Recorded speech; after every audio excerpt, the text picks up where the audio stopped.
Most people spend their entire careers chasing the next raise, negotiating for an extra few $1,000s a year, believing that a higher salary is the primary engine of wealth accumulation. And in doing so, they overlook one of the most mathematically elegant and consistently underestimated forces in personal finance: the quiet, compounding power of a fixed monthly investment that never waits for permission, never requires a promotion, and never depends on what your employer decides you are worth. The idea sounds almost too simple to take seriously, and that is precisely why most people dismiss it before they ever test it against the numbers. $500 a month feels modest, almost trivially small when measured against the cost of living in most modern cities. And yet, when you trace that number forward through time, using the actual historical behavior of diversified equity markets, what emerges is not a modest outcome, but a genuinely transformative one that most salary increases, even significant ones, simply cannot replicate on their own. To understand why, you have to first understand what a raise actually delivers in practice versus what it feels like it should deliver in theory. When someone receives a 10% salary increase, the psychological experience is one of expansion, more room, more freedom, more capacity.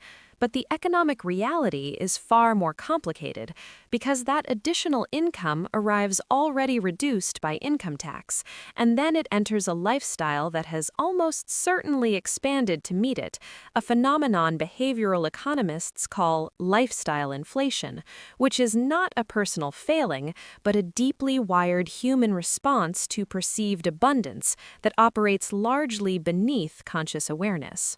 The raise gets absorbed. The new income finds new expenses. The gap between earning and saving often remains approximately the same, or in many cases narrows further as the higher income unlocks access to larger credit lines, more expensive housing, and social environments that carry their own invisible cost structures. The number on the paycheck grows, but the actual wealth-building engine, the portion of income that gets converted into productive assets, frequently does not grow proportionally, and sometimes does not grow at all. The $500 monthly investment operates on an entirely different logic because it is not attached to income at all. It is a behavior, a system, a commitment that functions independently of what you earn, what you spend, or what the market does in any given month.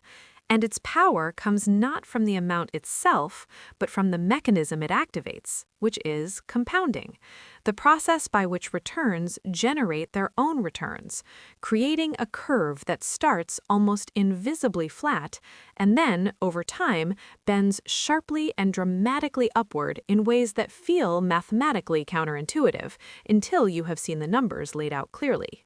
If you invest $500 every single month beginning at age 25 and you achieve an average annual return of 7%, which is a conservative, inflation-adjusted approximation of long-term diversified equity market performance based on historical data, by the time you reach age 65, you will have contributed $240,000 of your own money across 4 decades, and your portfolio will have grown to approximately $1,320,000. The remaining $1,080,000 was not earned through labor. It was generated entirely by the compounding of previous returns on previous returns, a self-reinforcing cycle that requires nothing from you except consistency and time.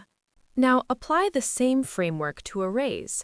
Imagine you receive a $6,000 annual raise, which is exactly what $500 a month represents in gross income terms. But instead of investing it systematically, it flows into your lifestyle the way most additional income does, covering a slightly nicer apartment, a slightly newer car, a slightly more frequent dinners out, and the dozens of small upgrades that feel justified and reasonable in the moment. After 40 years, that raise has improved your quality of life incrementally, year by year, and that is not nothing. Comfort and experience have genuine value, but it has not built wealth, because wealth is not built by spending, regardless of how reasonable or deserved that spending might be. The deeper psychological layer here is what makes this concept genuinely important, rather than just arithmetically interesting. Because the reason most people never execute a $500 monthly investment is not a lack of information. The math is widely available and not particularly complex, but rather a set of cognitive patterns that make consistent investing feel less urgent than consistent spending. Human beings are wired to respond to immediate, tangible rewards far more powerfully than to distant, abstract ones. And a portfolio balance 30 years from now registers in the brain with almost none of the emotional weight of a restaurant meal or a weekend trip today. This is not irrationality in the clinical sense. It is a perfectly reasonable adaptation to environments where the future was genuinely uncertain and present consumption was survival.